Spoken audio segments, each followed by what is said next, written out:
All right, so I was watching that video of those guys, and it's like, yo, dude, have you seen this video? And then in the phone, it shows another guy going, yo, have you seen this video? And then on his phone, it shows another guy. It's like Inception of showing your friend a video in real life, right?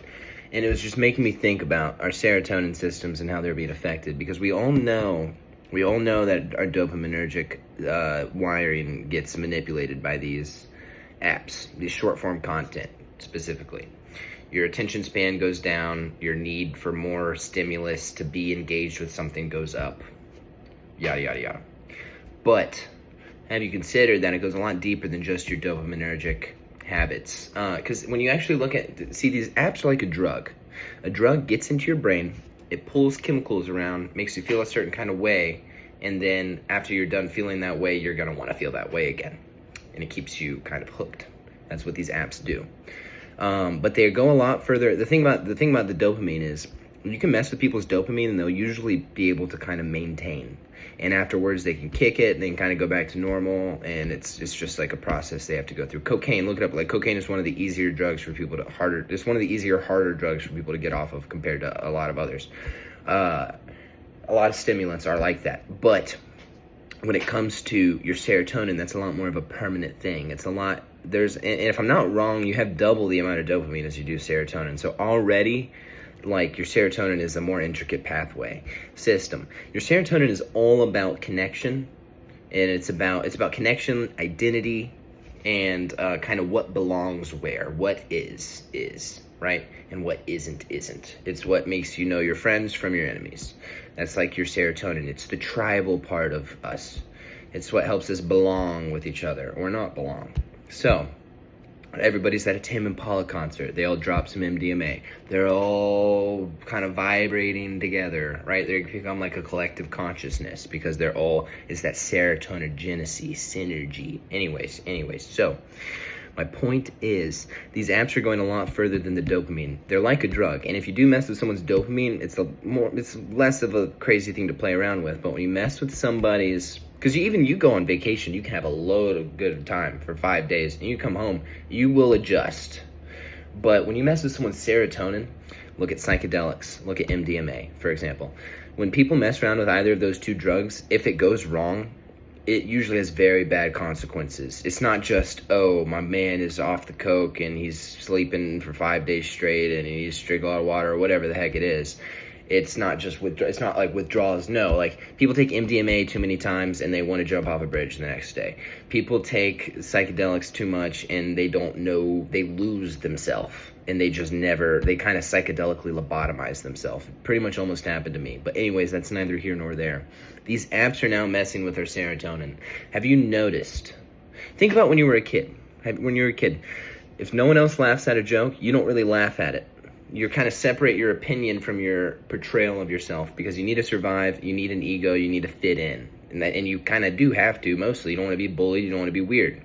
Well, you grow up and yes, you become an adult. You start to separate yourself from other people because you see a lot of people being stupid, but you still have a natural bias to want to agree with the majority. It's how you survive. That's why we usually fall into political parties based on how we were raised.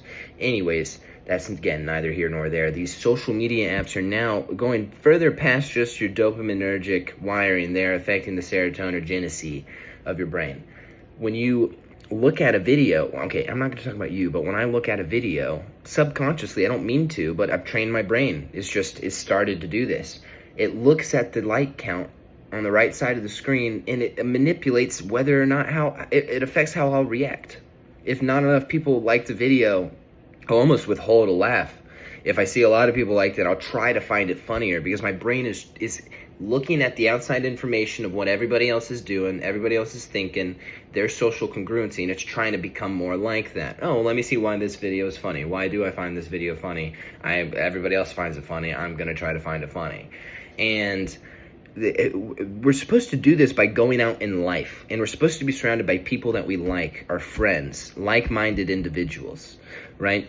And we're not. We're just like getting it all through this rectangle now. So us updating our social congruency with what's going on in the world, what are people thinking, what's funny, what is the culture, what is this, we no longer get it from going outside. We get it from these apps. And that is a very scary thing because, I mean, one, the apps aren't even real. The algorithm itself is just showing you what you want to see. And half the stuff now is AI, and it's getting harder and harder to tell what is and isn't. I've damn well seen myself a video of an egg that turned into a dang chicken. I could have sworn it was just an egg.